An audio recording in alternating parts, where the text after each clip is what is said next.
School 2019. To repeat myself, I hope you who had courses today, you had a fruitful day. I was part of one course today and I really enjoyed it, I have to say. Tonight it's my pleasure to introduce two presentations in a live session. So it will be a longer day. I'm happy that we have with us Suzana Milevska and Branimir Stojanović. Just to say that with both of them, this is not the first time that we collaborate. So there are many projects that we worked on together in the different roles very often. Suzana Milevska was part of different education projects that we did even before starting the summer school at school in 2015. And it's really a pleasure to have her back with us. I'm just going to read briefly something from her relatively vast biography with her work. Suzana Milevska is an art historian and curator from Skopje, North Macedonia.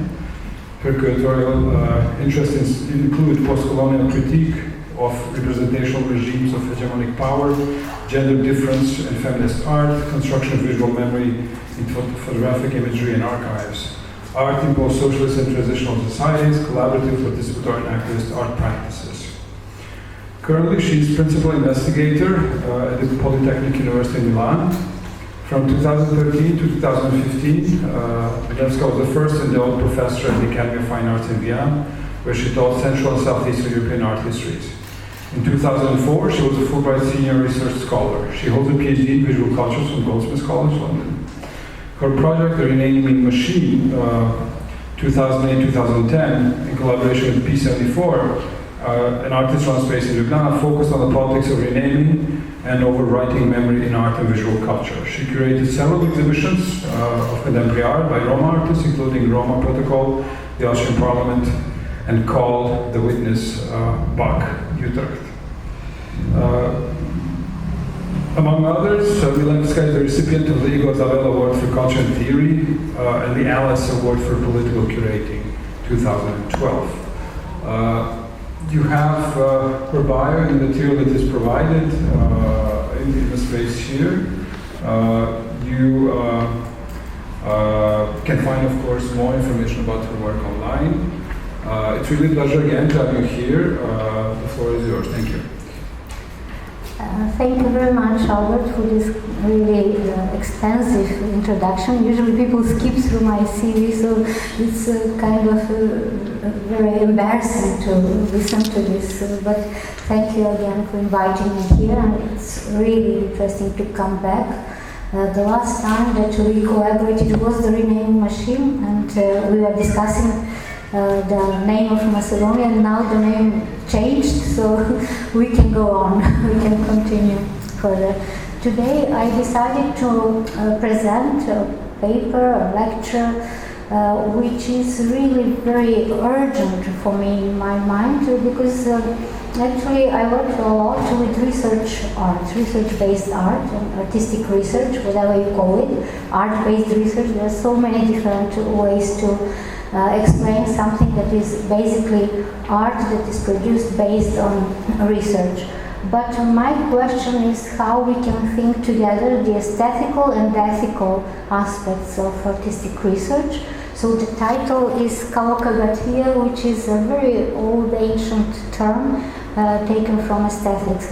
Why urgency? I guess you all know about the most recent scandal in the art world, which was a scandal of the Whitney Biennale, when many artists withdrew from the Biennale, and especially forensic architecture project dealt with a fact that one of the trustees of the Whitney Biennale was actually involved in this manufacturing company, Safari Land, that produces canisters for tear gas that is used for all protests across the world. And actually many people ask the questions, and I will ask during this presentation, how far artistic research can go in this inducing social change, and whether this is the role, and what happened with the aesthetics, all these questions.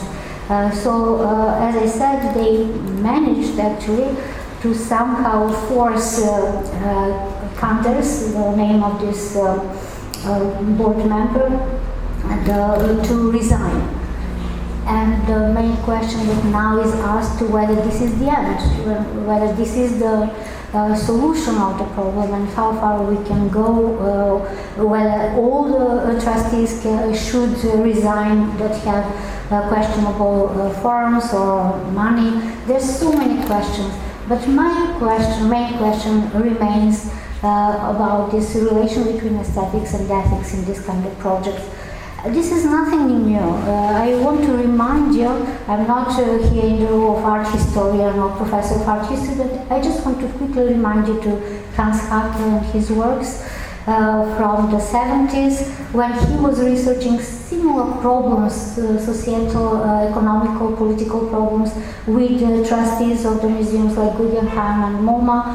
His famous project about Szapulski, for example, and his problematic investments, which continued, and he had lots of presentations in Documenta in Venice. And his most famous project that was held in MoMA Pool, about the involvement of Rockefeller with Nixon, and he never denounced the war in Indochina. All these projects actually existed before. And now, recently, this debate became more urgent because actually it's not done only by one artist. The big difference between Hans Haacke and other people from the institutional critique generations, three different generations of institutional critique, and today is that actually these artists at that time were not necessarily connected with activist circles. They were not working in collectives so much, so there are lots of differences that we can make. The content of my presentation will go like this. The first is the introduction, the background that I already mentioned, the vicious circle of artistic research, three paradoxes that I will locate, some theories, methodologies, and methods that were used on the way, like postcolonial critique, epistemological constructivism, feminist theory, etc. And one case study that I will try to exemplify. Don't get me wrong, this is not the best project on earth, it's just one example that I want to mention at the end. So I mentioned already, general questions about the relevance of artistic research for visual arts are many, and the most important is this aesthetical question, as the differential specifically in the research methodologies and methods that would differ art from natural and social sciences, humanities, and artistic research as such. And the implications, of course, of artistic research. I want to think that there are implications of artistic research on research in general. And this is something that we can discuss, whether artists can hope that their new methods of research can somehow influence social sciences and humanities. And I advocate for this, It's not one-way street, even though I had really terrible experiences with the last project that Albert mentioned. I'm glad that it's over. My contract with Polytechnic University Milan is over. It was one of these huge EU projects where lots of social sciences, scientists and anthropologists were involved, but they all undermined and undervalued artistic work. And this is something that made me think that we should really fight for the presence and importance, the relevance of artistic research as something specific. I'm not saying unique. So the challenges of artistic research are also ethical responsibility, which is part of this social sciences. I must admit that they have much longer tradition, these disciplines, in thinking about the ethical responsibility, and that's what artists can learn from social sciences and humanities. So the socio-economic and ethical necessity versus artistic relevance is this tension, this friction between these two vast, huge fields.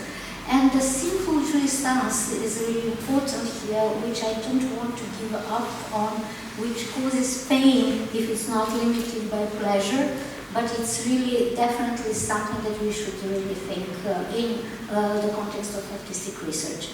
The ethical issues that many artists like Yao Tufut, for example, mentioned are contained in ethics of the choice of issues, for example, and modes of representation. So which modes of, which media you use and how you deal with that, and also the ethics of the research conduct that Barbara Walt wrote a lot about that. So it's two different things. One is how you represent the communities, for example, or some marginal individuals, and the other thing is how you really deal with that in the every day-to-day basis.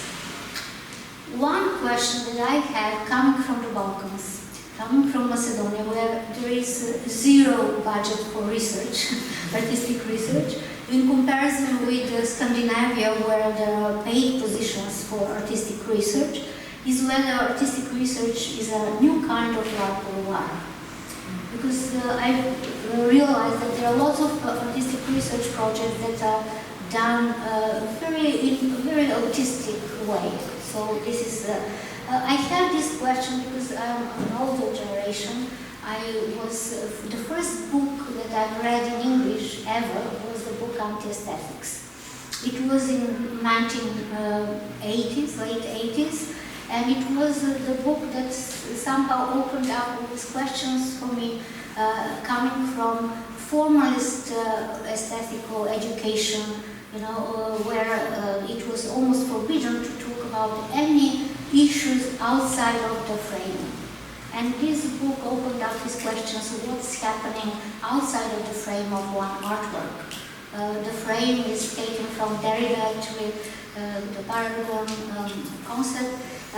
It was the postmodern, post-structuralist aesthetics that brought back these issues that were almost forbidden in the works by Greenberg, Fried, this dogmatic formalist aesthetics. So it was all l'art pour l'art. But my question is whether artistic research can also become l'art pour l'art if we don't take care of all these other questions of ethics and aesthetics.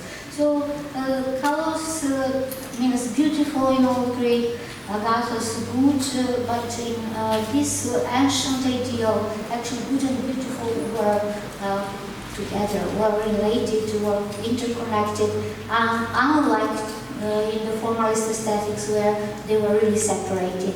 So for me this is never too late to ask the question, you know, how to think together these two terms. And maybe it sounds obsolete, maybe you are beyond that, maybe you don't ask this question, but trust me, whenever I give this lecture, there is always somebody in the audience saying, but why this is art?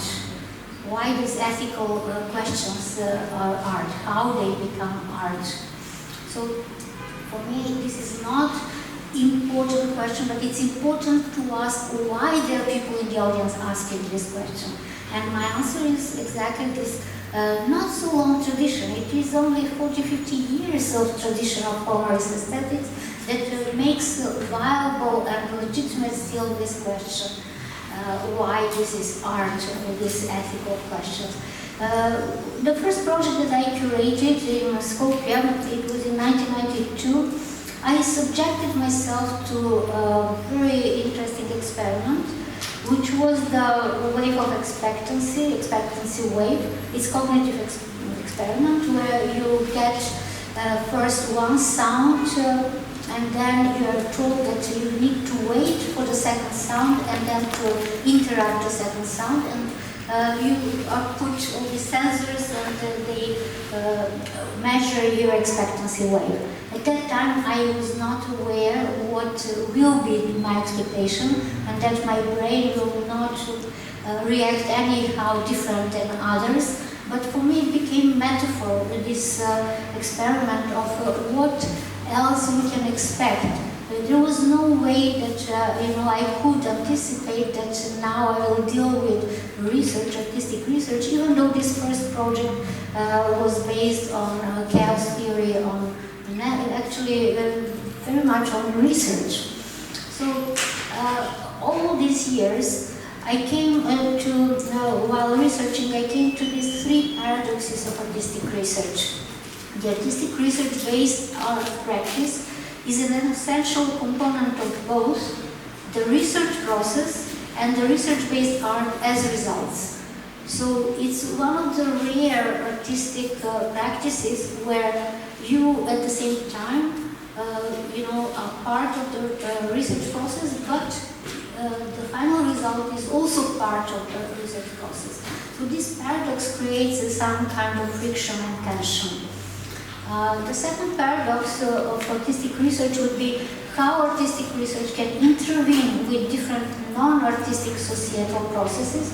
I mentioned the project Traces, in which I was involved for 3 years, where actually the artists hope that they will induce certain changes in collections, museum collections, for example, archives, but in a way they came to certain walls, certain infrastructures, socio-political structures, and this is something that you need to be aware at the very beginning when you start artistic project about all this context that is much further than one institution. And the second question here is how art can connect to society at large without taking the risk to inflict more harm. If you deal with some marginalized communities, for example, you need training that comes with ethical practice or social practice, or how not to hinder your own specific role and purpose as artist. So these two different directions also end up with certain frictions. And the third paradox stems from the contradictions between the fields of aesthetics that I mentioned, ethics on the one hand, and the artistic research methodologies on the other hand. Many people don't ask the question about forensic architecture. It was a very successful project, for sure, and they continue with really big funding. But when you go to see their exhibitions, there are so many questions that I ask as a curator, as a person trained in art. And these questions are not whether this is art or not, but how this research data is presented. It's a legitimate question, It's very delicate at the edge of design and art. And trust me, last year when I saw the retrospective in Magba in Barcelona, I couldn't go through the whole exhibition because there was a huge kind of overwhelming data, repository of data that were not really somehow artistically treated, let's put it mildly. So I'm talking about these relations between aesthetics and ethics, and I'm not taking sides, I'm not lobbying for one or another, I'm just opening questions, don't take me wrong. So I'm not in any any camp, So artistic research can encompass methodologies from interdisciplinary fields to create art, applying artistic methods within other non-artistic contexts or something entirely different and as yet defined. Artistic research therefore includes many senses and meanings. So here I'm clear that I'm all for it, I'm in this battle. But the main question is how the assumption that art is something unique, original, imaginative, and authentic can be reconciled with artistic research that by default is based on research and data phenomena that are relevant only if proved to be correct and truthful. And we all know the huge discussion about truth and art and all sorts of different understandings of truth.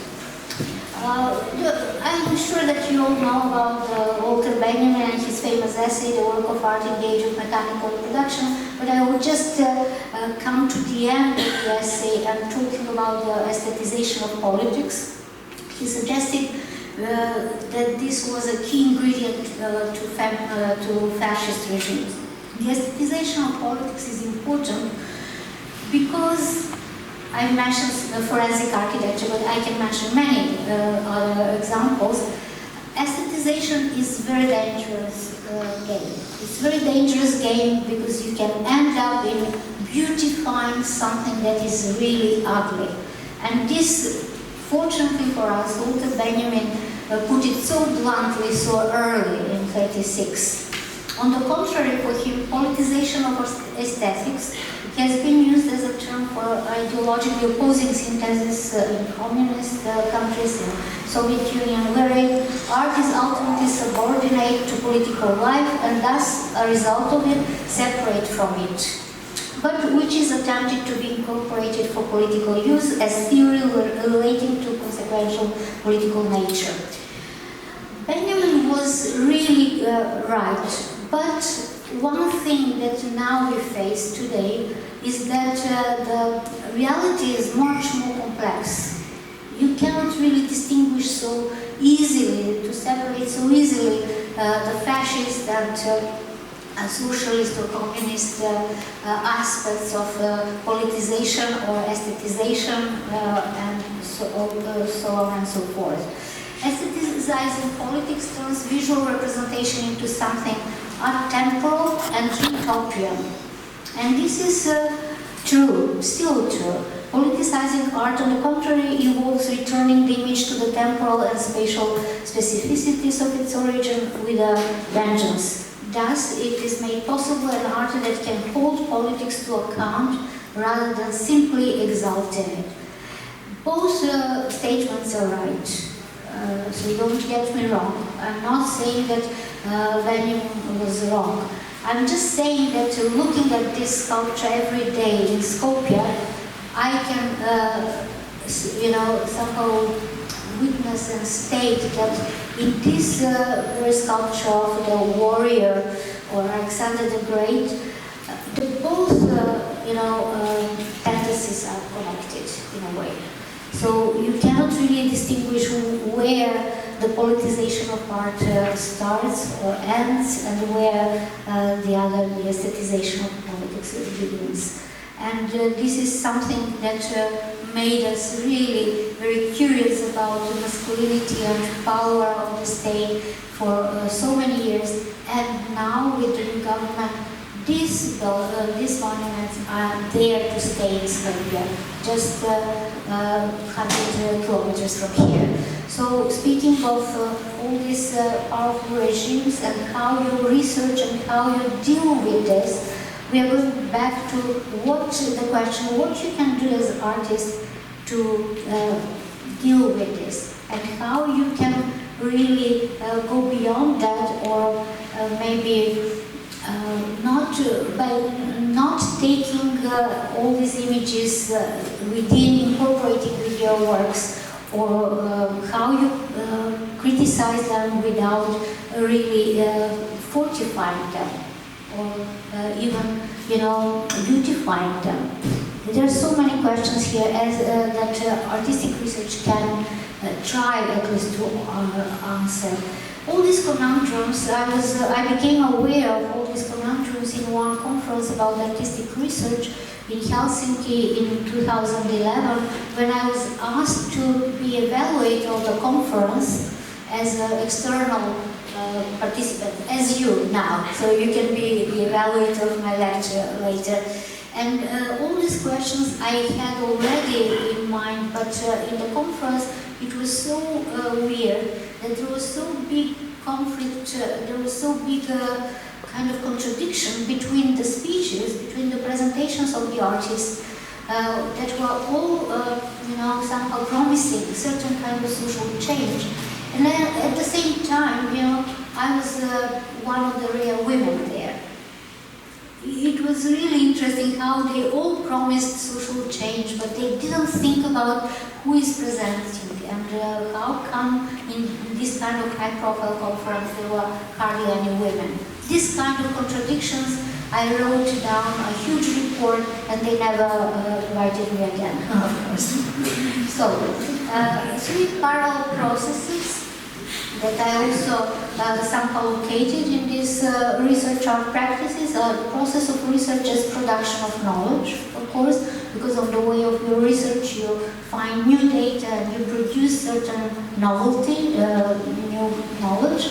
The process of research as a work of art, of course, as an artist, you see yourself in the middle of it, and you need to produce something, and with bigger or less success. And the process of research as events of ethical and cultural and contextual differentiation in local context, which is inseparable from the two first processes. Additional questions, you noticed, I have only questions, the answers at your hands, you know. I just opened up all my kind of dilemmas. What kind of events take place during artistic research, or what does this art practice do? Because on the way of research you enter archives, you enter museums, you meet people, you deal with things that they're not your field, you're not expert in that. So what happens really on the field, the field work? What kind of knowledge is happening in this situation within art? Whether you bring back all this knowledge and you influence art of your peers or the future generations, and what kind of knowledge this particular work produces if different from scientific, which is the most important for me, the most important question. We cannot really hope that we will answer these questions, but it's really important to be sure, you know, that these questions are there, that you are aware of them. Is research-based art something radically new? I think I answered, but partly, that it's not. It's only the way how it's presented and how it's advertised. How is artistic research different from more known and socially valued scientific research? And this is, trust me, not yet, we are not yet there. There are lots of EU fundings and big projects like Horizon 2020 in which I took part, but the way how they define art is questionable still. So I didn't want to be complicit in this. I said loudly that this is not how we understand art in the art context. This art is not illustration of anything, and this was also didn't go well. Because in these teams of scientists, artists are usually not taken so seriously. So this artistic truth that you can reveal is not really seen as something new and important. I want to bring back this section to go back to the section of which kind of theories were in the background of artistic research. And epistemological constructivism is one that comes the first on my mind, because when we discuss science, we often forget about the shift in humanities and social sciences known as epistemological constructivism that brought closer the sciences and arts, as if it never happened. You know, in these EU boards, I felt like these people don't want to remember epistemological constructivism. It was a theory of learning, and it also a theory of knowing. Is an unconventional approach to the problem of knowledge and knowing. It starts from the assumption that knowledge, no matter how it is defined, is in the heads of persons, that the thinking subject has no alternative but to construct what he or she knows on the basis of his or her own experience. And this is where we can easily relate, you know, as curators and artists. So constructivist concept of knowledge is not passively received either through the senses or by way of communication, but is actively built up in the cognizing subject. Just try to remember this, because my case study will bring back these issues. The function of cognition is adaptive and serves the subject's organization of the experiential world, not the discovery of an objective ontological reality. This relativization maybe now is not really seen so positive because of some political tendencies towards fake news, but this is not about relativization of all truth. It's about relativization of inheriting knowledges. So it's about questioning the knowledges, not about not believing in truth in general. Knowledge is not about the world, but rather constitutive of the world, and this is this artistic constitution of the world that is important for me. Knowledge is not a fixed object, it is constructed by an individual through her own experience of that object. Going back to the case study, which is also about objects, I will mention this again. So the usual understanding of the world is the camera. The naive way is that our senses work like a camera that just projects an image of how the world really is onto our brain. But cognition does not work like that. It rather turns out that the subject is actively generating plenty of potential models, and that the role of the outside world is merely limited to reinforcing some of these models. Construction serves in the first place selfish purposes. The subject wants to get control over what it perceives. And this is something that can be said for many artistic projects. And this is perhaps why the social sciences, humanity sciences, and others don't like artists so much, exactly because of that. Now I will have to mention one authority, Alain Badiou, but also with lots of kind of distance and reservation. And his term in aesthetic, because I was talking about aesthetics, anti-aesthetics, and artistic practices and ethics. He wrote several texts trying to understand, to grasp the arts. And I must say something very intimate here, and don't try it at home, this criticism. Sometimes I think when I read his essays, especially the second one, I think that philosophers have to rethink how they write about art, or maybe we should forbid them to write about that. It's one essay that produces 15 theses about art, and it's really interesting because Badiou is also one of my favorite philosophers. Not many people really question this essay.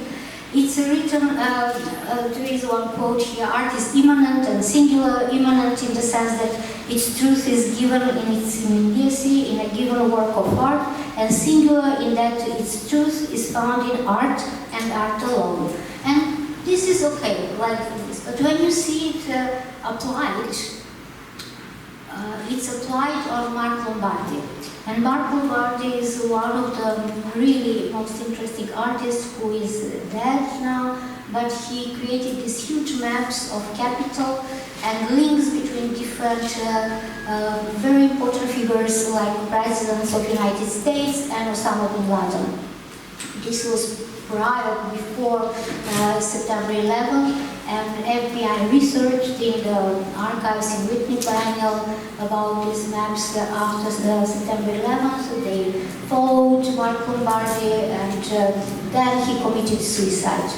It was very questioned, suicide, and for me it was really a very tragic event because I saw these maps before his suicide in New York in a small gallery, Pirogi.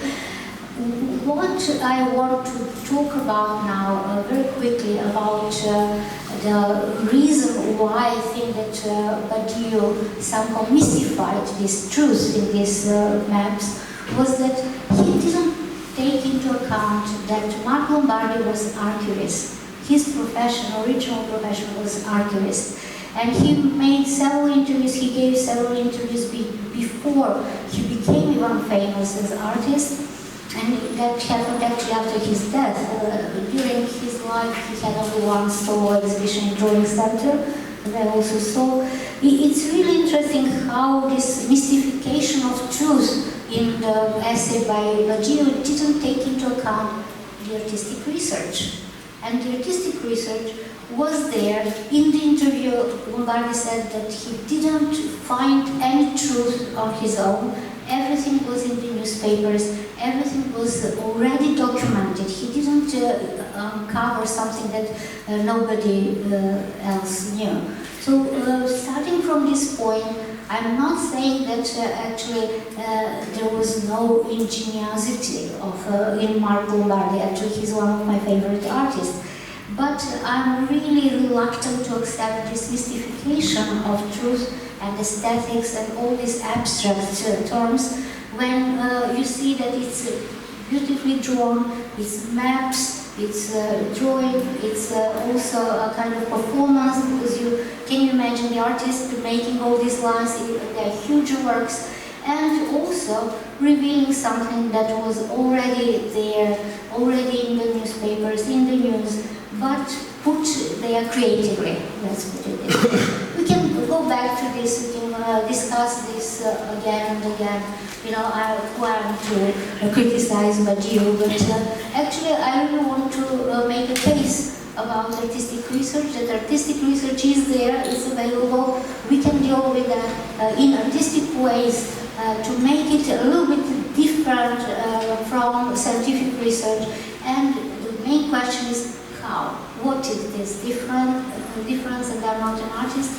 I invite all the artists to deal with that.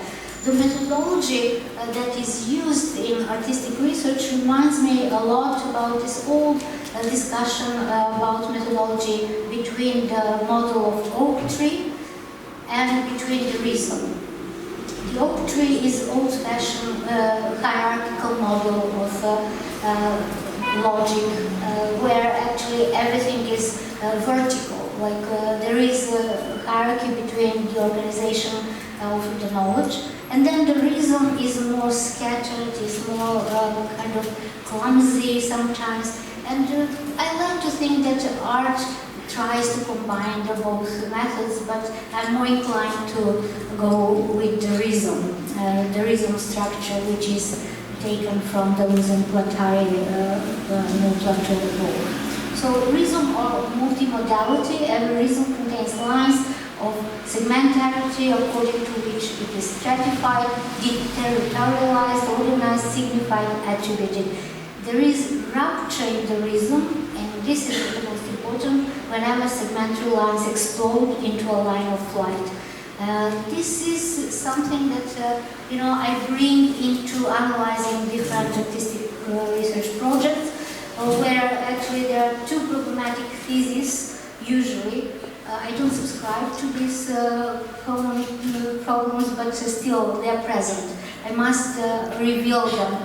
One is whether institutions should be the prerequisite for research, and this is ongoing debate. We will not resolve it today. Whether you have to have institutions that will back you up all the time. There are big dangers with that, because at the same time you will have the kind of maybe support, but with that many strings are attached. The danger is that too prescriptive kind of rules will be attached. And the second problematic thesis is that there must be a purpose in advance declared, and as you know, during the artistic research, many of these purposes are not yet known to the researcher before they start researching. So we need to avoid ontological positions that comes with definitions of art, and with all these questions about institutions, I will just list which are these institutions that you research, but you have to be aware of different traps.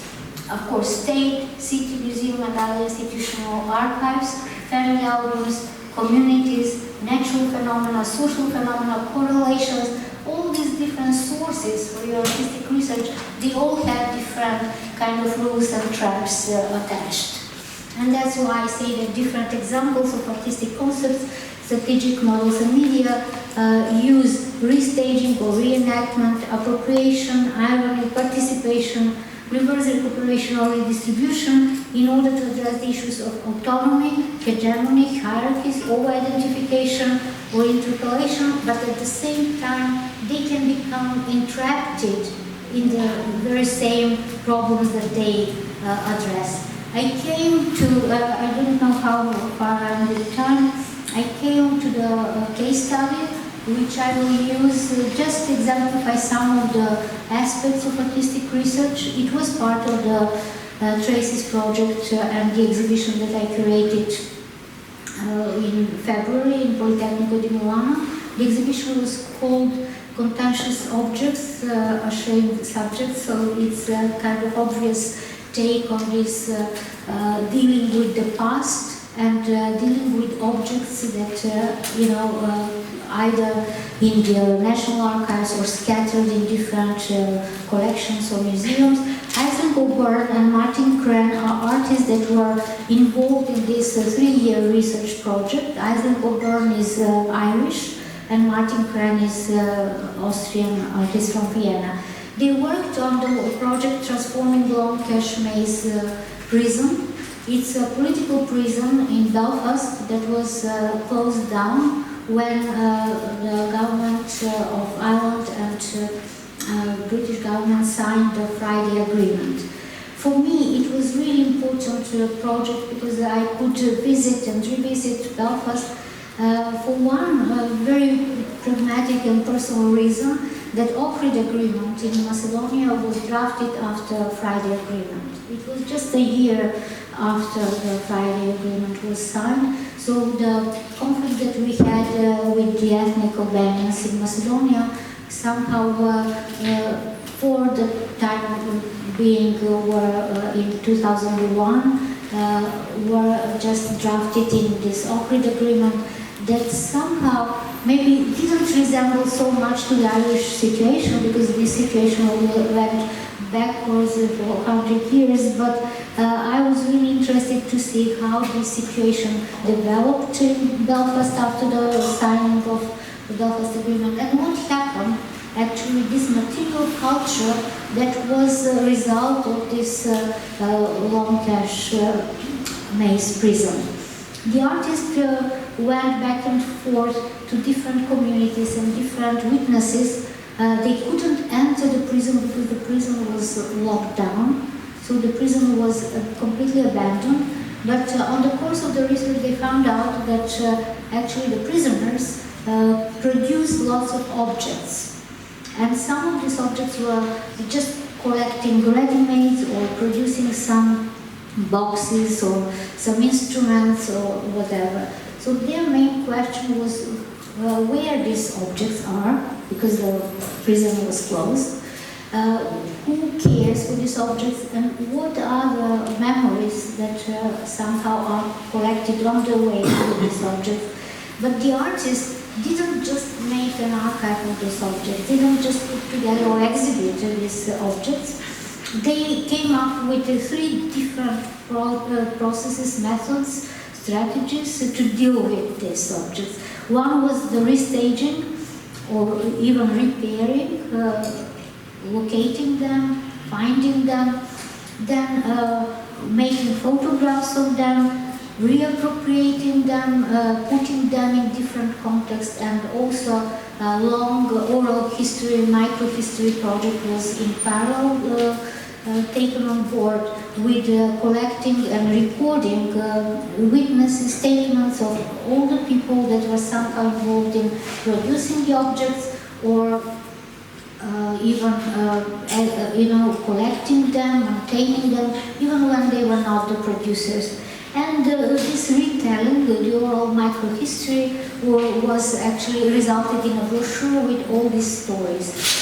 So I will show you some images of how these objects were taken from the community museums, where they are scattered in all Belfast, in different community museums that actually do not communicate, I must say, of the loyalists and the Republicans. There is still a wall in Belfast that I was not aware of. There is still big tension there, so the Friday Agreement, similarly like in Macedonia, didn't really solve the problems. The schizophrenic situation is still there. But for the sake of this project, what artists somehow managed to do was to bring together at least the people that were volunteering and were asked to participate and accepted the participation, to give these objects and to talk about them and to meet with each other. So they ended up with all this reconstructing of objects, but then the question when I presented this object was, what is art here? Because the objects are terrible, you know, they are amateurish, they are not aesthetically valuable. And of course, my answer is not a one-way street, but it is all about relations, of course. It is all about relations between the artist, the objects, the producers, the people that contain this, the two different camps that could not speak to each other directly, but through this object, through this project, participatory relational project of Martin and Iceland, they started somehow talking about memories that were really still painful. There were these different workshops in which the 50-plus group was gathered, women that were actually wives or sisters, relatives of the prisoners who were not in prison, but they took care of some of these objects. There were all sorts of different kind of photographs, images of, as I said, ready-mades or prisoners' art. I hate this term, but I don't know a better one. And I witnessed the production of one of this work that I like to share with you. Unfortunately, I had bad luck to be in Belfast when they interviewed the most obvious Nazi that I've seen. It was a loyalist person who was actually on the other side of the wall, who really somehow made so obvious who is he, that what he believes, that he didn't change, but he accepted to give the statement about this box of cigarettes that he made while he was in prison for his father, who was dying of cancer. And that was this really contradictory story that I could witness, that was so intimate, so catchy in a way, and at the same time, this person was, so disgusting for me. And all these contradictions, I'm sure that went through not easy through the experience of the artist, but somehow through these 3 years that they made this artistic research, they somehow involved the both parts of these embattled communities in different events, conferences, and I'm not saying that they solved the problem of Ireland, and now they will have a bigger problem with Brexit, of course, because that's one of the latest news is that they will send actually troops to Ireland, which reminded me so much of the Balkan Wars, that in a way, it opens up the questions how big involvement of the artists we can expect, and why sometimes we expect from the artists more than from ourselves as citizens, And I'm often asked if they don't really change, why they do it. But we need to try. I will end up with this slide because it's my favorite, speaking of naming and renaming, because this labeling machine was one of the, for me, most interesting gadget that the artists were using, because they gave the possibility to all the participants to give names to each of the works that were produced together, the photographs and objects and whatever. So, thank you for your question.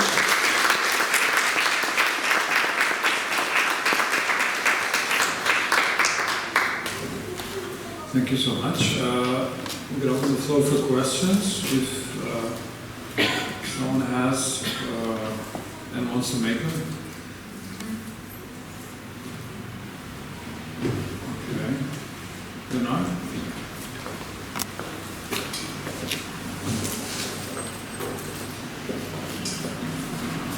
Thank you very much for your presentation.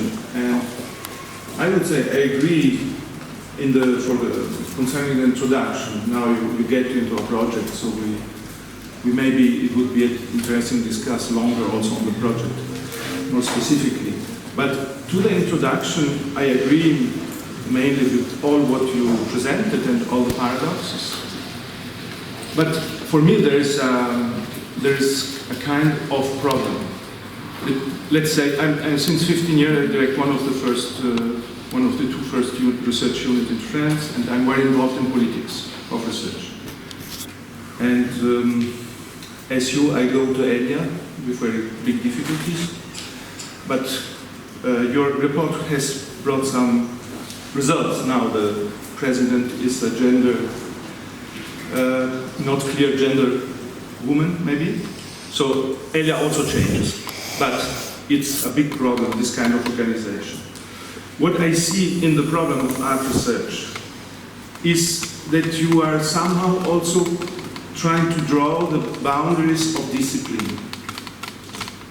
I'm not sure that the question of art is to define art research-based art, or art research, that's a better name for me, is a question of discipline. Because if we take the problem from the discipline, it seems to me very dangerous in further institutions, because we can define ourselves as being researcher in art or artist researcher as somehow who would have a background that is defined. My conclusion today is to build up in France a PhD that's not a PhD in university, it's autonomous, because if I agree on the fact that I work in a discipline, I cannot step out of the structures that pay, that structures that pay me, that define who is researcher or not. Very often I have the impression that you ask medicine to give a PhD to a farmer. Because I agree completely. It's a big misunderstanding. I never said that this discipline, I think of artistic research as a medium, and we don't have problems here. Maybe you can address this question to Bologna. But the question is why to draw the boundaries? Why should we do this? I'm calling for not sharing the boundaries. I'm sorry, maybe I was not clear. Sorry. We agree completely. No discipline. I studied for PhD visual cultures, which is still not a discipline, it's field of study. So why should artistic research be discipline? This is why I abandoned actually art history, because it is discipline. So I'm all with you. It's really, maybe I was not clear on some of the slides.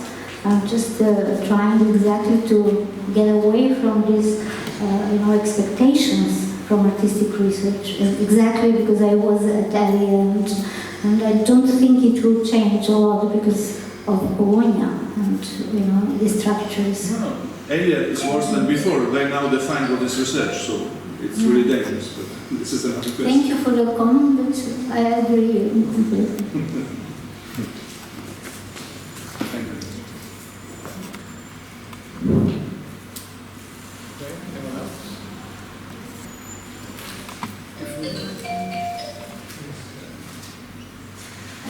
With my last slides about feminists and women artists, unfortunately, because I wanted to make a case that actually in feminist art, artistic research was present much earlier. And this famous work by the real girls is actually artistic research. And it's not really a discipline, it's a medium that they use. And we need to acknowledge these pedestals of artistic research. That not everything started with forensic architecture or things like this.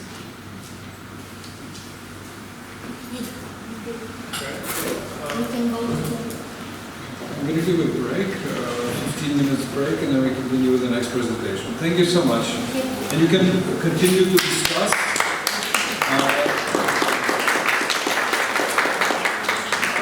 Informally, Suzana is here with us, and please use her presence and discuss further. Thank you so much.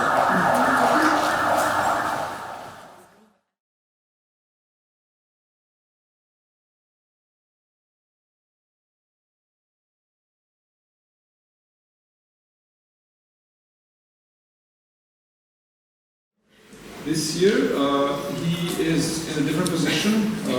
Basically, it was our interest since a long time ago to show this artwork that he did for the October Saloon, if I'm not wrong. The October Saloon was the largest exhibition in former Yugoslavia of contemporary art, organized in Belgrade, the capital of Yugoslavia. For this particular work, Tosha will explain a bit more, and it engages, let's say, an interesting format with a lot of participants in the video itself. I'll just read briefly something from his biography, and then he will explain about the work itself. So, Branimir Stojanović lives and works in Belgrade. In his work, situated between philosophy, psychoanalysis, and art, he deals and practices of writing and conceptual political interventions in institutional philosophical contexts, art, and psychoanalysis. He's the founder and a member of the self-educated program, Archive of Yugoslav Humanistic, then Ignorant Schoolmaster, and his committees from 2010 to 2015, member of artistic group, Monument Group, 2004-2013, founder and lecturer in the School of History and Theory of Art, 1999-2003, member of Belgrade Society of Psychoanalysts, 2002. Since 1980, he publishes texts and essays in the field of philosophy, theory of psychoanalysis, criticism of ideology, and theory of art. Thank you so much again for being here. I'll be very close to you. The floor is yours. Hvala tebi na pozivu I na ponovnom učestvovanju u školi, letnjoj školi kao školi. I ja se stvarno ne snalazim baš u ovoj ulozi koju si mi dodelio, a to je da budem, da predstavljam umetničko delo, pošto sebe I ne prepoznajem kao umetnika. To je na tvoje insistiranje I insistiranje par insajdera, stalno sam stavljan u poziciju da sam umetnik, ali to je nešto što, oko čega ja imam veliku distancu I uvek kada treba o tome da govorim, jako mi je komplikovano I zato sam izabrao da govorim na srpsko-hrvatskom I hvala ti na prevođenju. He didn't say anything important.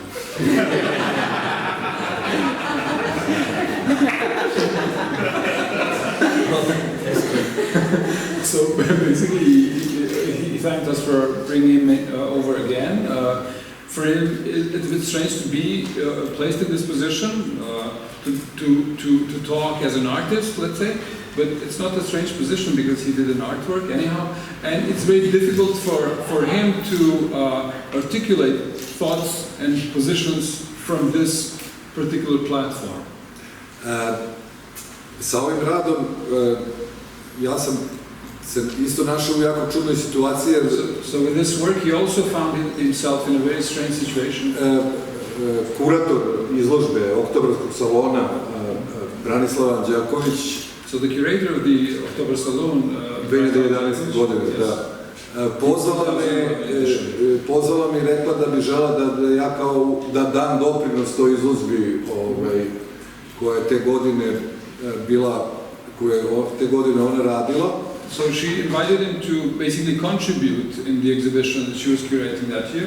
I njena ideja je bila da to ne bude internacionalni salon kako je bio prethodnih 10 godina. So her idea was for it not to be an international salon, how it was organized previous 10 years. Nego da na neki način zaokruži scenu savremene umetnosti u Srbiji poslednjih 10 godina. So basically, so that in some way it encompasses developments in the art scene in Serbia in last 10 years. I da na neki način nju stavi u okvir internacionalni kontekst. So that pošto je autorski salon to već imao tu. So that this scene can be also placed in the wider circulation of the international context, basically. So through the October Saloon, to place the Serbian art scene in some sort of international flow. I da na neki način ostvari komunikaciju između Oktobarskog salona I umetničke scene u Srbiji koja je sve vreme zapravo konfliktna. And also to establish a communication between the October Salon as an institution maybe, and the art scene in Serbia, with which both sides were in constant conflict. Konflikt je bio u tome što je Oktobarski salon zapravo izložba koju je formirala i bila je, tako kažem, preko 40 godina tradicionalno izložba Udruženja likovnih umetnika Srbije. So the conflict was because in the past 40 years, the October Salon was a format of an exhibition produced by the Association of Artists in Serbia. It's a format of an association which each republic and even province had. So this was the association which gave somehow the credibility of an artist to exhibit in the local context. I na neki način članovi ULUS-a svih 10 godina smatraju da im je izložba kidnapovana. And so the members of this association during these past 10 years considered all the time that their exhibition was kidnapped because they used this exhibition previously for, zato što dolazili su strani kuratori, posle 2000. godine, tada je i ustanovljena kao internacionalna izložba umetnosti. Because after the year 2000, international curators came, and this was then established as an international exhibition. Dovode strane umetnike, od lokalnih umetnika, srpskih umetnika, samo prepoznaju one koji su na internacionalnoj sceni. They bring international artists and then they recognize or include in the exhibition only those, let's say, artists from the Serbian art scene who are internationally present.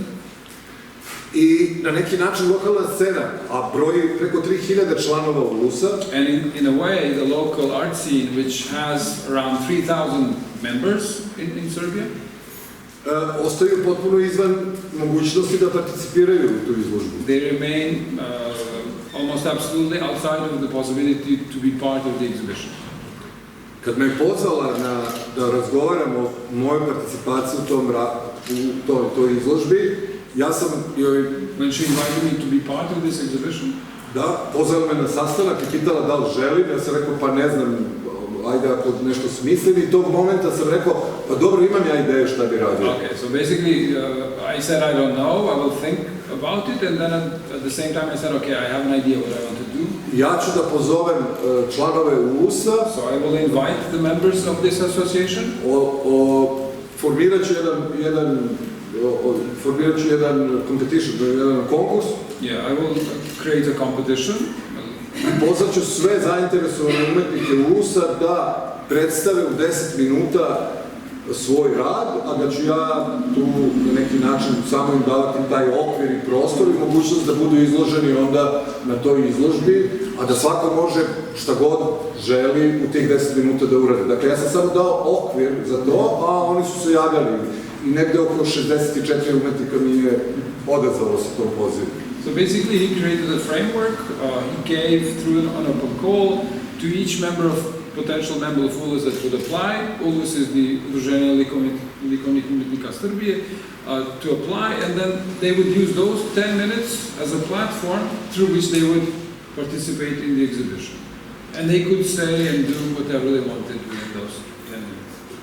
U obzir dolazilo bilo šta, da kritikuju Oktobarski salon, ja sam to očekivam da će najveće biti zapravo kritika Oktobarskog salona i okvira u kome se učestvuju, u kome ne učestvuju, odnosno učestvuju. So the possibility was given to them so that they can also criticize the October Salon, in which they participate or they don't participate, but through this platform they are part of. I zanimljivo da kad su dobili priliku da participiraju, da su onda izabrali da predstave svoje radove zapravo na različite načine. And it's interesting, when they were given this opportunity, they decided actually to present their own works in many ways that they chose. Da. S druge strane, to se na neki način, ovo što sam uradio zapravo, formalizovao sam jednu moju zapravo ideju o tome šta je za mene umetnik zapravo. To je ono što je za mene bilo možda značajno, da mi je data mogućnost da... So in a way I formalized something that was important for me of what art is. To jest, ko proizvodi umetnost zapravo? That is, who produces art, actually? Moje mišljenje je da My opinion is da umetnost ne proizvodi umetnik. that art is not produced by artists, Da umetnost proizvodi neki anonimni subjekt art is produced by an anonymous subject koji je na neki način jako komplikovana mreža. that is in a way a very complicated network or a net Diskusija, konflikata i tako dalje, da je umetnik neko ko na kraju prepozna trajektorij kretanja tog anonimnog subjekta i lažno se potpiše ispod tog dela. So it's a network of discussions, conflicts, and many other developments, which the artist somehow takes within, and then he falsely signs himself as the author of the artwork. Tako da na neki način, za mene čitava istorija umetnosti je na neki način, tako kažem... So in a way, the whole history of art for me lažno u tom smislu što mi ne možemo da rekonstruišemo, na primjer, stariju umetnost, koje sve silnice učestvuju u produkciji nekog, ono što mi zovemo na kraju rezultat umetničkog dela. Because we cannot factually reconstruct, let's say, these forces which in the end have constructed an artwork. I onda imamo zapravo da je cela istorija umetnica zapravo falsifikat, da umetnici koji su potpisivali radove, koji su mislili da su njihovi, zapravo ne možemo da rekonstruišemo te anonimne subjekte koji su zapravo proizvodili umetnost. To je jedan, subjekti tu nisu, da ga kažemo, ovo su individualni subjekti, nego neki događaji koji prave čvorišta komplikovana, a onda umetnik se neki pojavi kaže, potpiše, to sam ja napravio. Ovo je moj... So we have basically a line of developments in the art world or production of artworks through which various, let's say, events are difficult to be reconstructed today, but only in the end, I mean, the authorship, and only in the end the artist somehow intervenes and claims authorship, but it's very difficult today to trace actually when an artwork became an artwork. Tako da sam ja ovde zapravo na neki način probao da svoje verovanje ko proizvodi umetničko delo zapravo na neki način operacionalizuje. To stoji zapravo kao jedan temeljan razlog zašto sam ušao u ovo. Ovo je bila neka zgodna situacija tog konflikta na umetničkoj sceni u Srbiji, da na neki način pokaže to, da ja sam dao neki prazan okvir, mislim, a onda su ljudi participirali, proizvodili statemente i tako dalje, razne stvari. So basically this belief that I have, then I found a way how to make it operational, basically, through this framework that I created, so that people then could somehow fit in with their positions within the framework that I had created, based on my belief about these developments in the art scene. Tako da je zanimljivo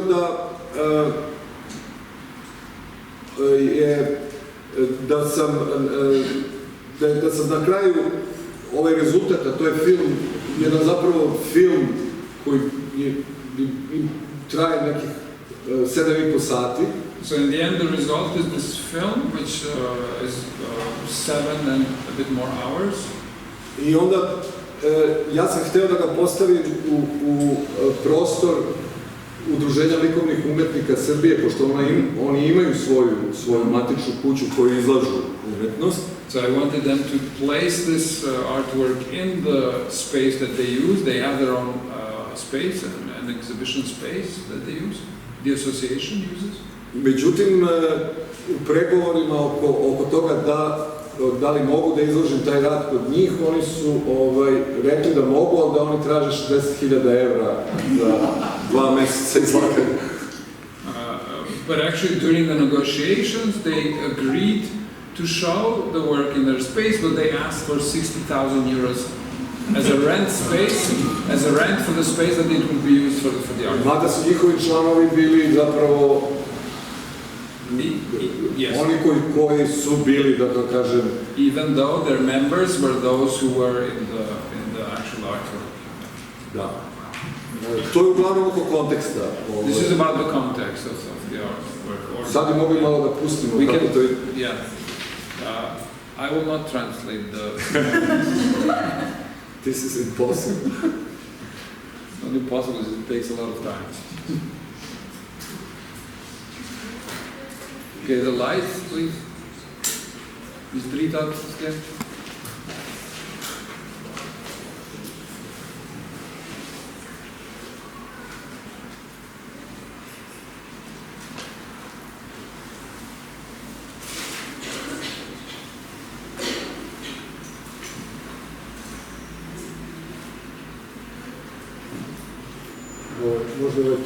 So this is the open call, the text of the open call in Serbian language.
Ja sam Mišo Mladenović, arhitekt i likovni umetnik, radim kao vanredni profesor na Arhitektonskom fakultetu u Beogradu. Trenutno imam 2 izložbe, jedna je u galeriji umetničkog centra u biblioteci Svetozar Marković, jedna je u organizaciji Dušice Dražić i Ivane Popović, zove se Beograd Non-Places, tu imam rada, možete i pogledati ovih dana. A onda kad sam pravio tu izložbu u umetničkom centru galerije univerzitetske biblioteke, nešto sam napisao o tome na koji način radim, na koji način funkcionišem u opštem prostoru, pošto za mene prostor suština i osnovna baza intervencije. Znači, pojavljam se na mestu, uvijek užasno zainteresovan za sve ono što prostor kao prostor nosi sam po sebi i eventualno ona vrsta interakcije koju sam prostor kao arhitektonski prostor, pošto je galerija uvijek i nužno arhitektonski prostor, proizlazi kao neku vrstu interakcije sa umetničkim radom. Znači, šta je rad? Ovdje sam doneo ono prilike što meni treba da počinem sa svojim radom. Ovaj metar je najvažniji, zato što pomoću njega zapravo merim prostor, uočavam njegove karakteristike, posebno me interesuje detalje, fotoaparat naravno, koji mi služi tome da taj prostor slikam. Sad mogu ovako da eventualno odglumim ono što zapravo radim, onda kad pokušavam da počnem sa svojom umetničkom intervencijom. Uzmem metar i dajem neki papir. Skiciram prostor. Ovo je sad u stvari pozicija kamere.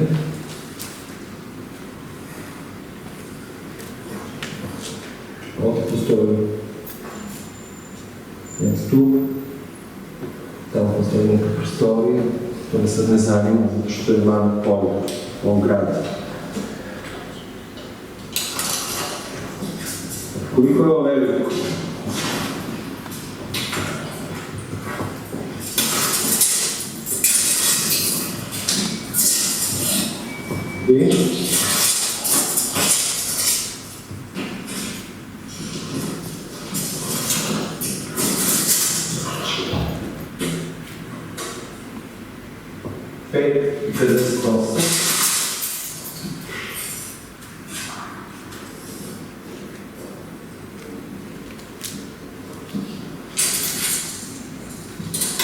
Interested in medicina.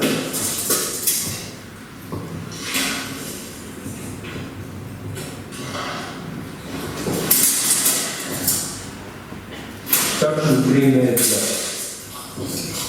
do ove daske iz možda 70. godina nekog perioda rekonstrukcije. Išem tu visinu. Sad naravno me interesuje koliko kamera daleko čitavog ovog prostora.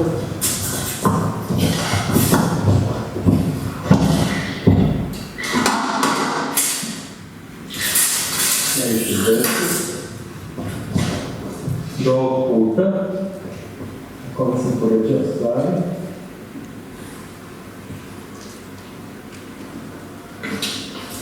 Ovaj put u kome stoje stvari, oko 30 cm.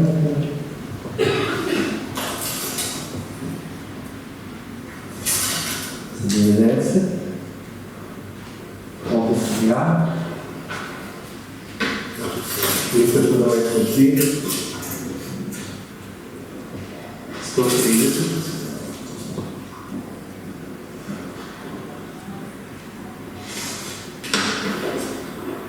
I ono što sada imam, ja zapravo imam jednu vrstu crteža kao sećanja, kao podsjećanja na ovu situaciju u kojoj sam bio. Mislim stalno o tome. Ja zapravo ne znam šta da uradim u ovom prostoru. To je za mene kao arhitektu uvijek veliki problem, zato što arhitekt radi po naručju, on radi za drugog čoveka, i mu čovek kaže što treba da uradi. Sa likovnim umetnikom je malo veći problem, zato što on nema te zahteve. Znači, on treba da razmišlja o tome šta zapravo želi da proizvede. I have to translate this. So he's an architect and he's also an artist. I mean, he says I'm a member of the association. In the last sentence, maybe just to share, he says, I actually, because he's measuring the space and he has his tools. So he says I have a meter, I have a pen, I have a camera, and then he measures everything. And in the end, he says, actually, I don't know what to do with the space. And he says, actually, architects are always employed by someone, and there's someone that tells them what to do. And he says actually artists have even a bigger problem because no one tells them what to do. This is nice stuff. But of course we have artists that are told what to do, but he doesn't know. He considers our space like totally free from, let's say, the market or the institutions that require work. Should we let this go on?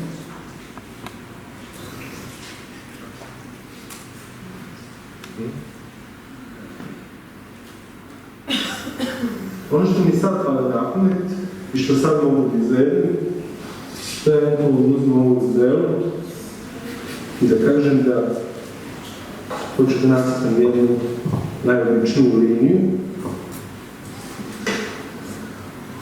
ali zaboravio sam da kažem stvar, da ono što nije užasno bitno, to je da sliku prosto. U kome se nalazi.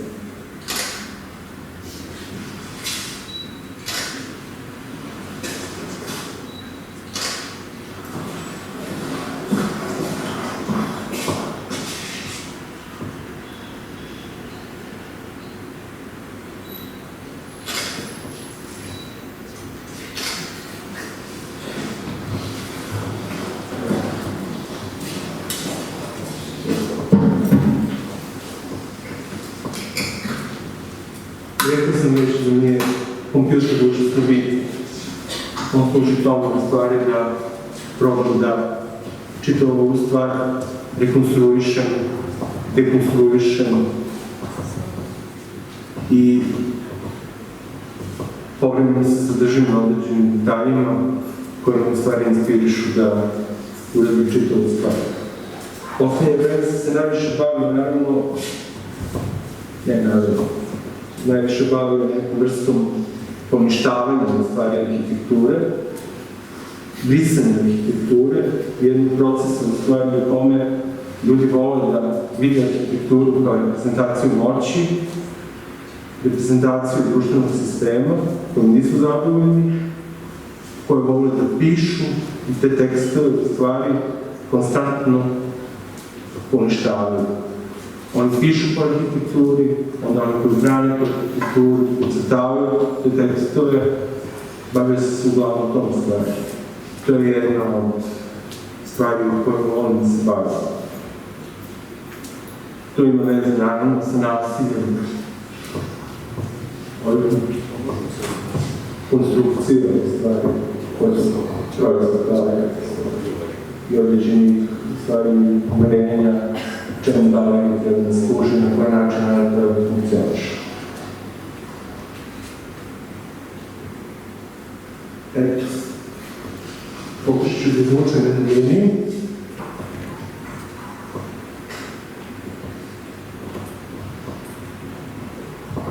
Kao moj trag.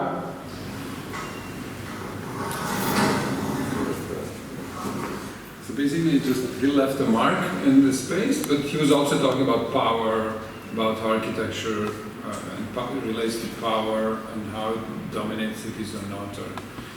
But more or less, you get an idea, I guess. I mean, we were planning to translate the whole film and show it in an exhibition, which will probably happen.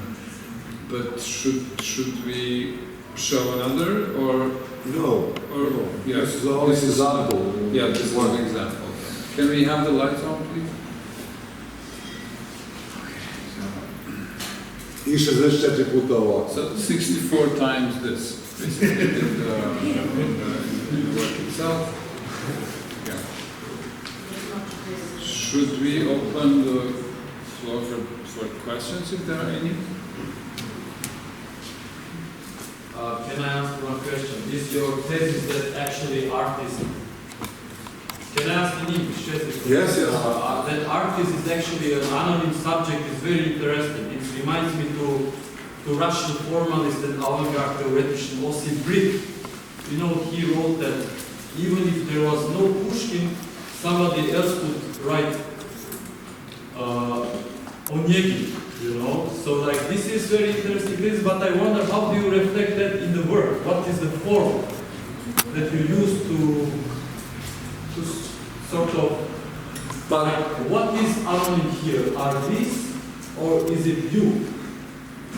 Pa to je pitanje, hvala na pitanju, mislim, to je moj pokušaj da tu ideju nekako odpriliči, ne kažem da je ovo pravi format toga što sam... So my attempt is that to bring the idea closer. I'm not saying that this is the real format to address the issue. Moja ideja je bila da ja otvorim prostor, formalno institucija izložbe mene pozvala kao umetnika. So basically my idea was to create the space, to open up the space, so the institution invited me as the author of the space.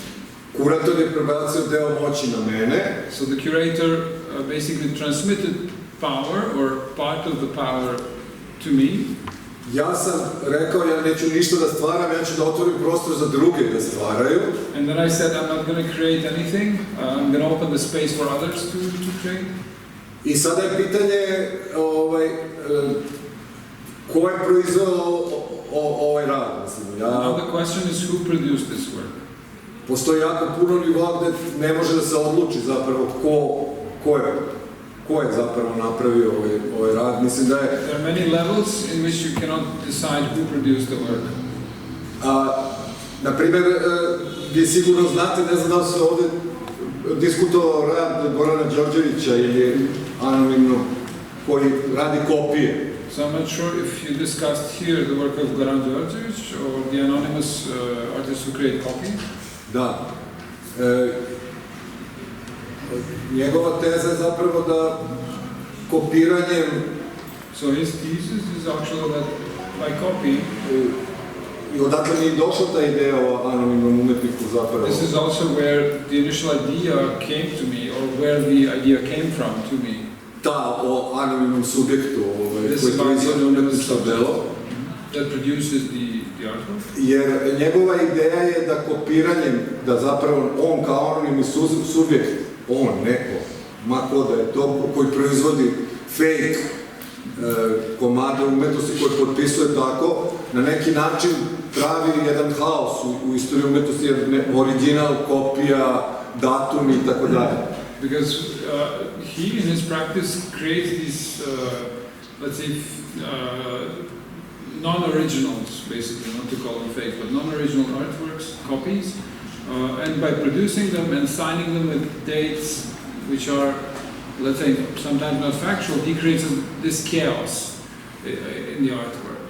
Ali moja ideja je bila da, zapravo da je ono što je on zapravo hteo da kaže, da je svaki od tih potpisa umetnika originala zapravo lažna. Zapravo da originalne potpisi umetnika i identitet njihov je zapravo čista laž, jer to oni zapravo nisu ni proizveli, nego neki anonimni subjekt koji je to, da kažem, napravio, a oni su se našli tu na tom mjestu, tu na kraju potpišu, mislim. To je još radikalnija verzija tog njegovog, da kažem, radikalnog stava oko kopiranja, originalnosti, identiteta umetnika, odnosa umetnika, istorije umetnosti, institucije umetnosti i tako dalje i tako dalje.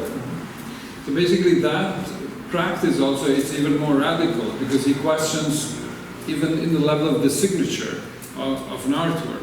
I mean, through which an artist somehow claims the authorship or the identity, or institutions also behave in the same way. Da, and this koje garantuju. Yes, because they give a label also to a process which is not clear according to this position, let's say.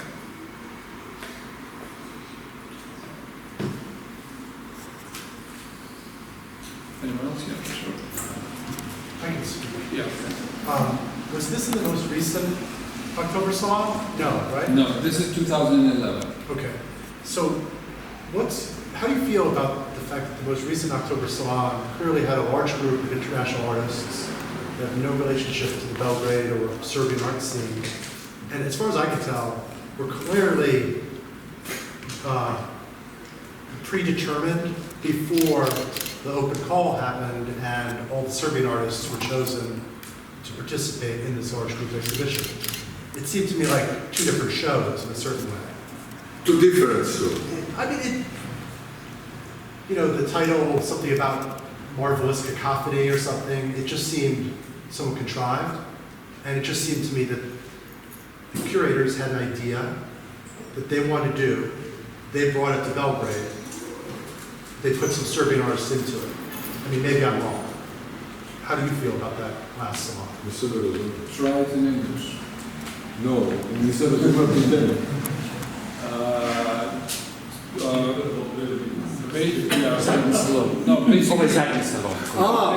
basically he was asking about the last October Salon.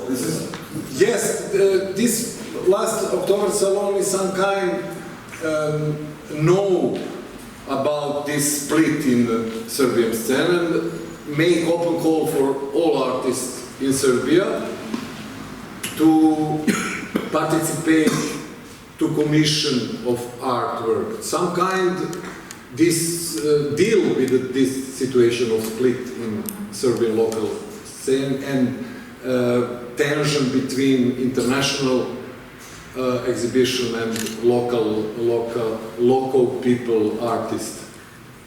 The last one that deal with this problem. But it's not only the last one, it's also like a few last ones also. Yeah. I mean, yes. It was not just the recent one, but I think also like 2 or 3 before was also made through this like open calls for local artists, and then also inviting some of the local artists and then bringing one of international. Yes, many formats after the 2011 being in international October Salon.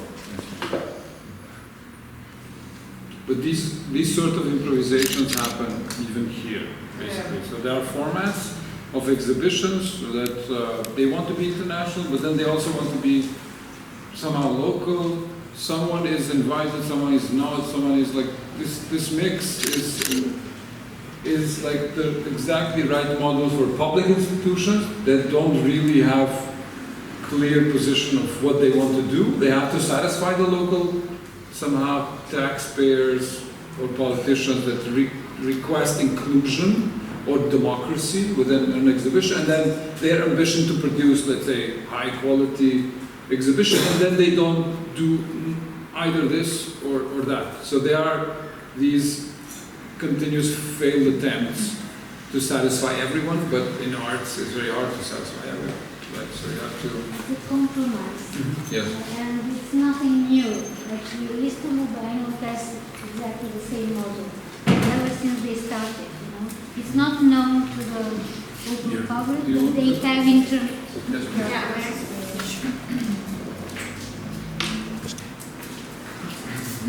We usually think that Istanbul Biennale is fully international biennale, but the participation of the Turkish artists goes through semi-open call, which is distributed only locally.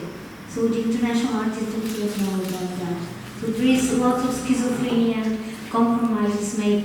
Interestingly enough, this year I was invited to curate the salon in Skopje, which is the Macedonian Pandana for October Salon. And I thought very similar like you, to be honest. I didn't know about this work. It was really great surprise. I really thought similarly about this tension that is often the case, but I refused. I just couldn't live with this tension, with this contradiction.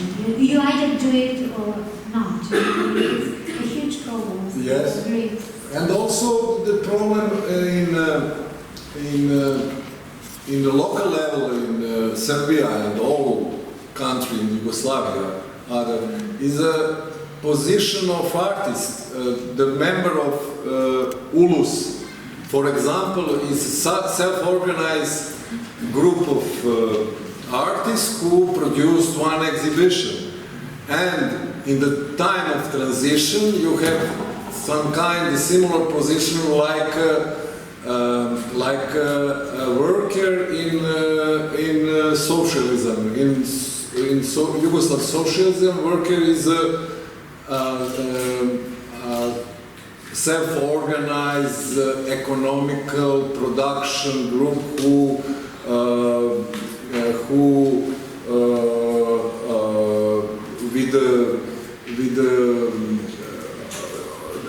make decision about privaluju.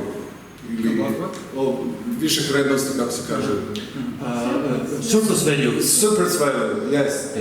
And the position of artists in Serbia who self-organize and produce October Salon in the time of socialism now is similar to the position of workers in Serbia who in the position of upravljati to manage the fabric now in a position of slave. Very similar position of artists and workers now. I think that these two levels, obviously, it's two levels. Yes, of course.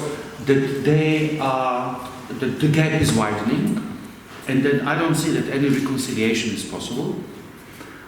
So we see on one side a growing resentment. Yes. So, which could, I don't know how this resentment will discharge. This is one of you tried, you know, to give some a possibility to discharge some of this and discuss about. Yeah, but generally, I mean, I don't have the answer to this question, but it looks like something that the conflict is ahead. And we might already start to think about the conflict, about the outcome of the conflict. About, as you know, this is always when the war starts. Yes. You cannot know in advance who will win. So,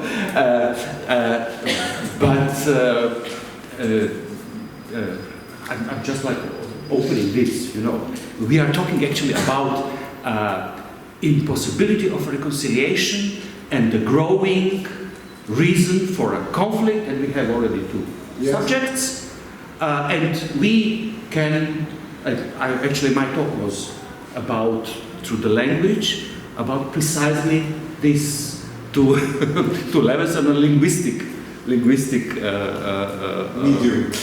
medium of language. So, just like reminding you about how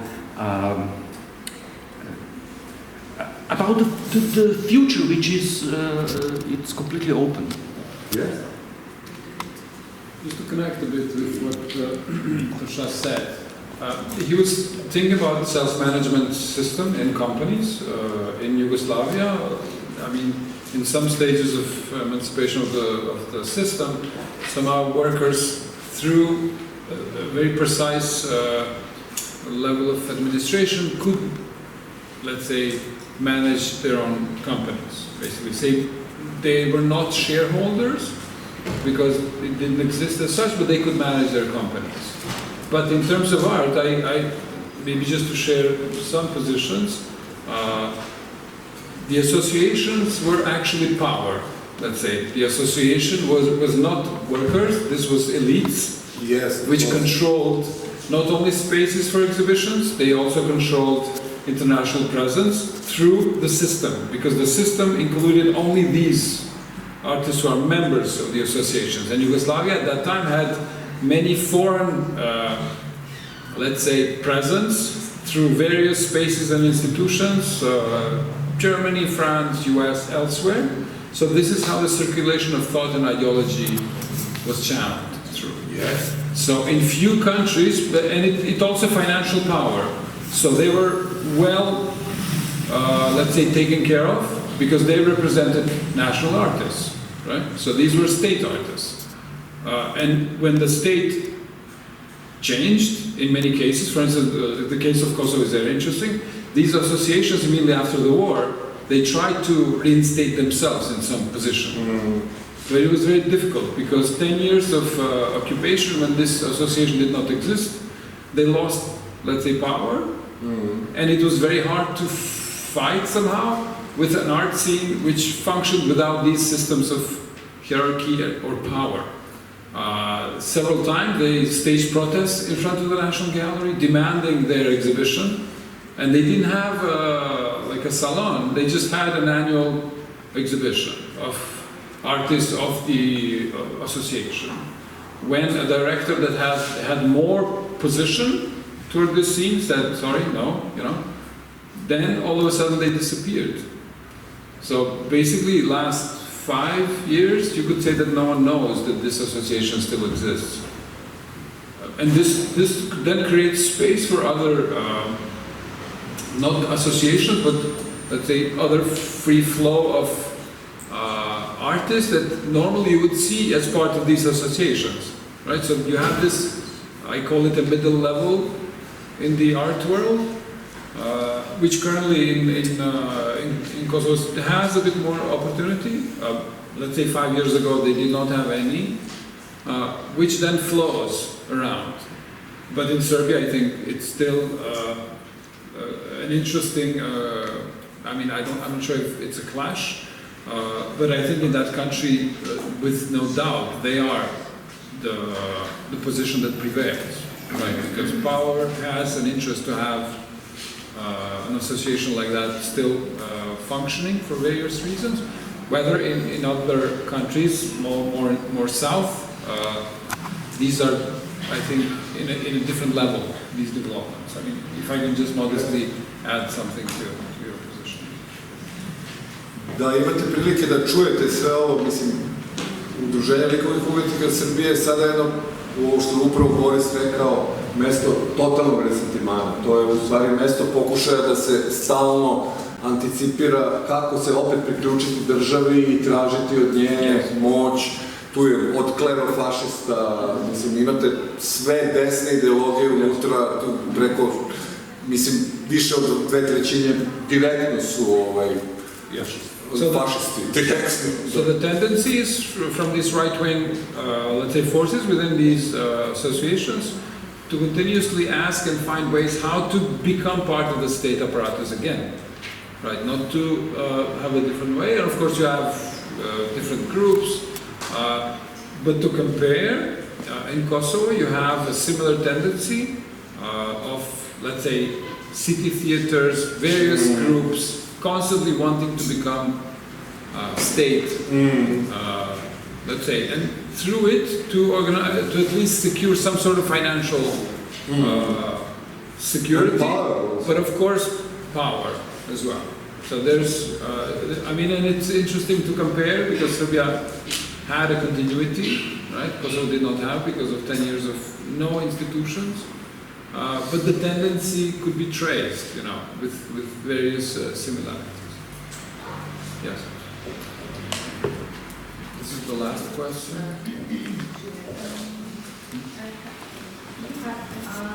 Okay, two last questions. Okay, I would just like to go a bit to the start of your presentation. You said that you don't declare yourself as an artist. No, I'm not declaring. You don't declare yourself as an artist. Is that because you believe, I mean, you have a theory of the anonymous subject, or is the reason different? No, because this is my fundamental position. I'm not artist because this is not possible. Okay, so you don't think... Be artist is an imbecile position for me. You have a professional existence like artist. It's not, for me, this is imbecile position. Artist is all people. I believe that art produce we together and some conflict, some antagonism, some idea who circulate in the air, but be artist is some kind how professionalize and appropriate this work of anonymous subject between us, and this is the problem for me. And I have distance. For example, I'm psychoanalyst. This is my profession, but I define to be psychoanalyst. Psychoanalyst is not profession, like an artist, right? Like a philosopher. This is not possible to have professional position. This is three positions: philosopher, artist, and psychoanalyst who have contact with real, not with realism, some unknown.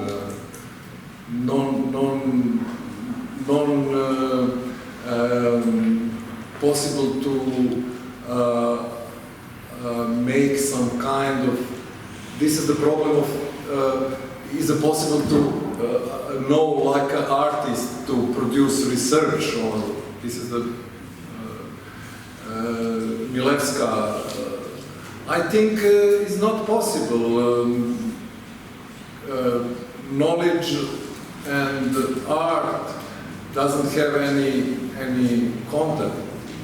Knowledge is some kind of how colonize the real world, not the real world, nego realni, nego realistični svet, vidljivi svet, imaginary world.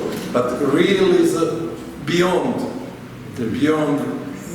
imaginary reality, and philosophy, psychoanalysis, and artists deal, mathematician also, poetry deal with the real, not with the imaginary of realism, and doesn't have any possibility to be artist is some excess.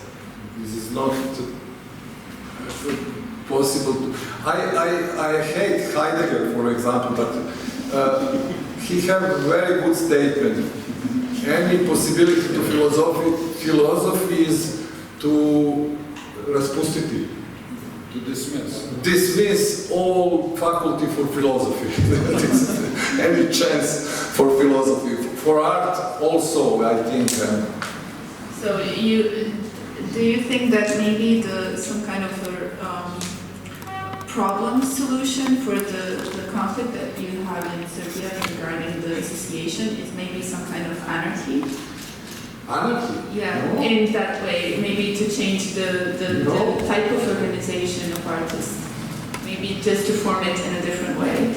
No, I think that this is not problem of organization. This is the structural problem of to be one artist. Artist is not profession for me. This is some kind. It's not you don't have who give to artists approve that he's artist.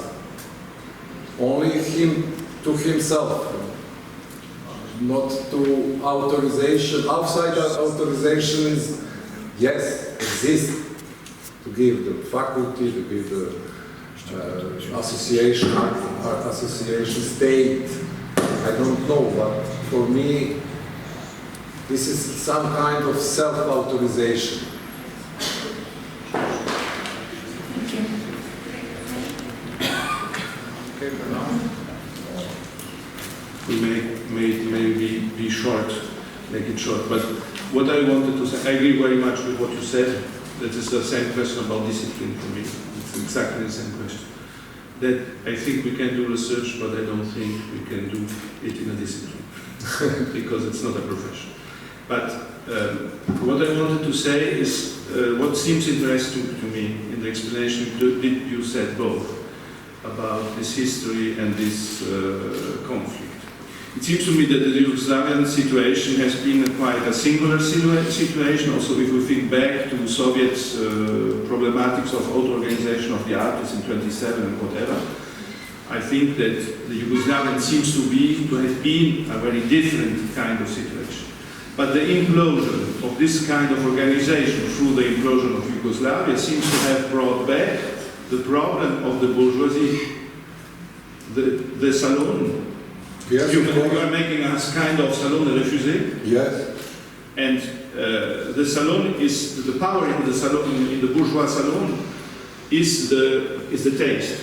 Yes. Who has the judgment of taste and who has the money to make it right, yes, in market. So nowadays we have no more bourgeoisie as this kind of international new rich and this kind of puppets working with them, yes, in the art world. So we built a kind of new bourgeoisie through the taste.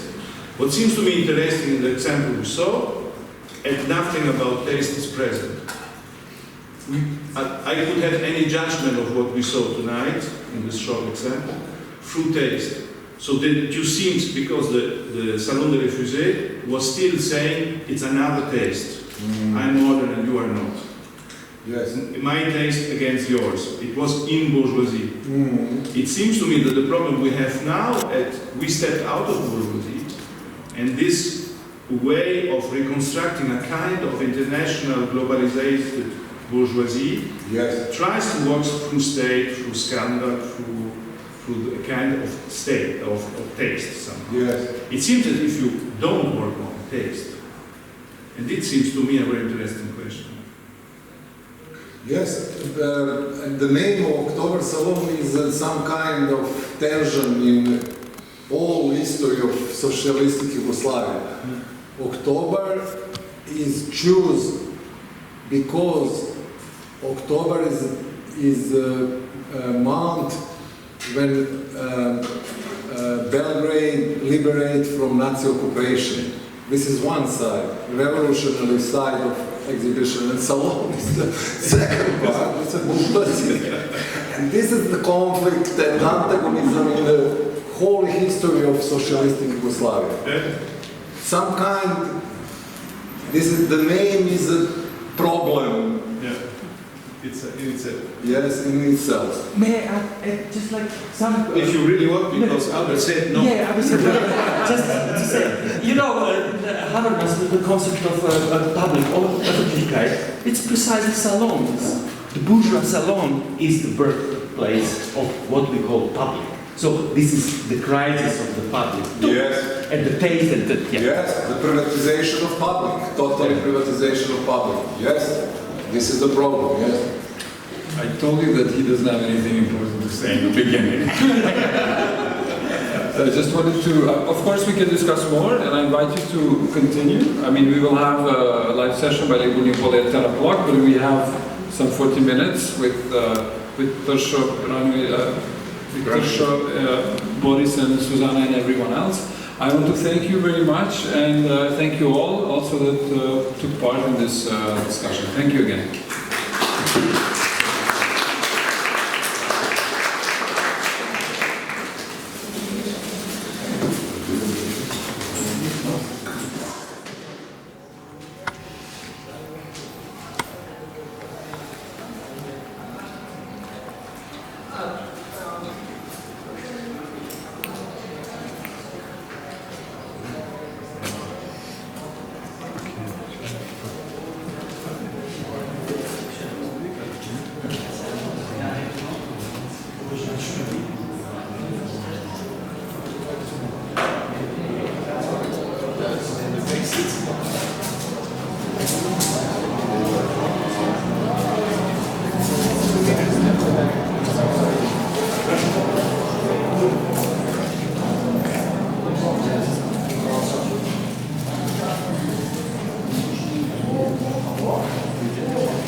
Okay, everyone, thanks for coming here. I'm going to keep it in English. I hope all of you speak English, not to waste your time in translating. First of all, I want to thank Stacion. We have been partners and friends for a long time. I want to take this special occasion to thank for one specific thing. This is the octo. It's one of my first instruments that I invented in 2010.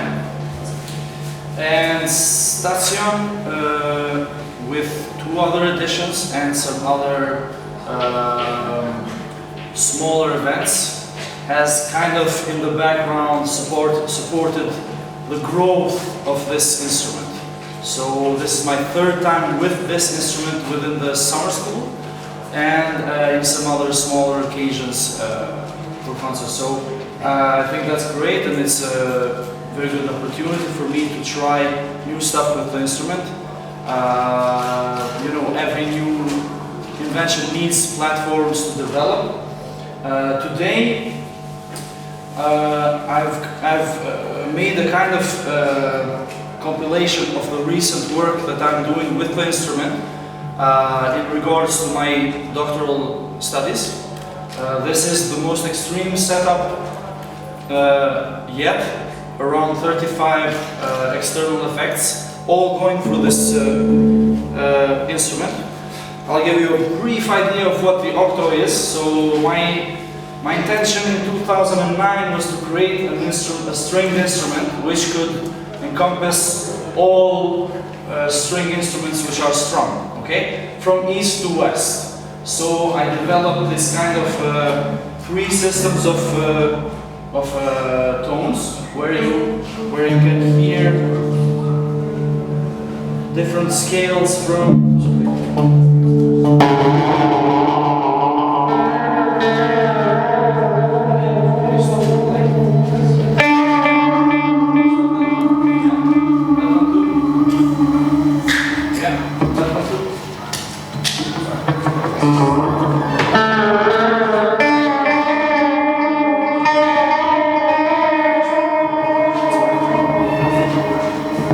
I'll try just to give you an idea.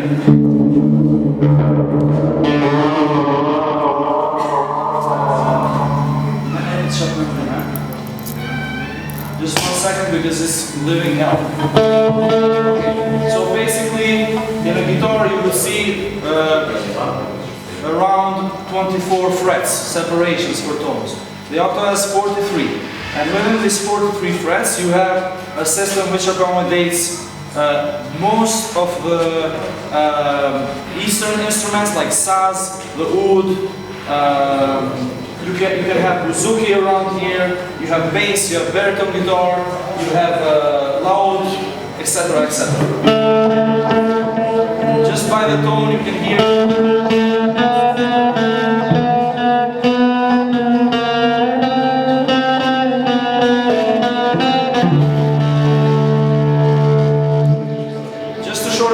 And the octo also, like, can you show just your instrument up? Yes. Okay, so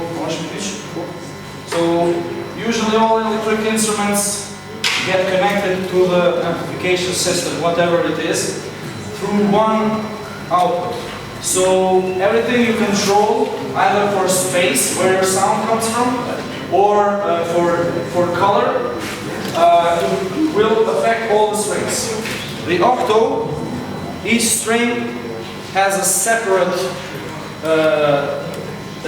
output which you can put in different places. For example, here we have put most of the strings on these two speakers here, and two specific strings which you're going to hear the most with distortion go through that amplifier and that small amplifier there.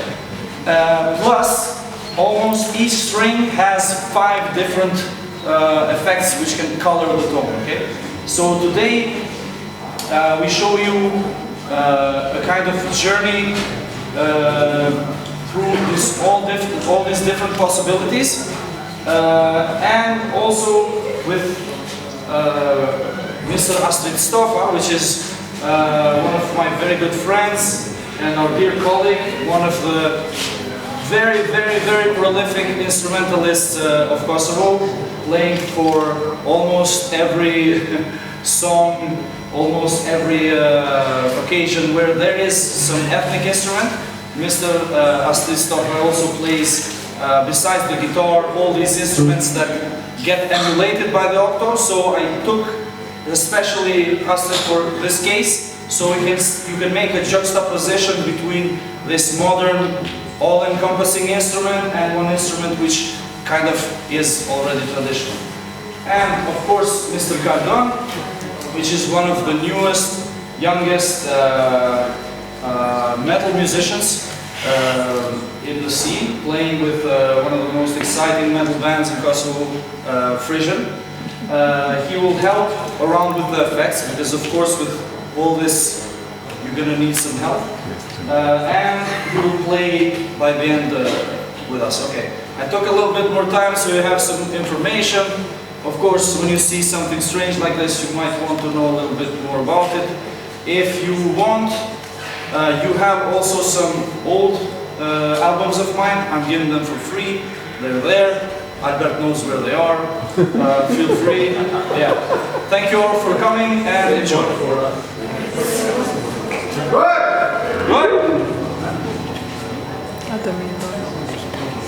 Thank you, Liburn.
Bravo.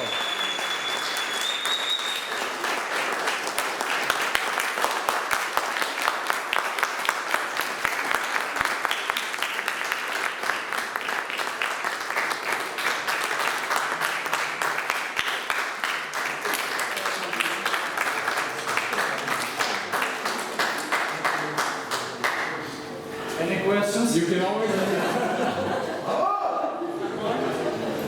Yeah, just go outside.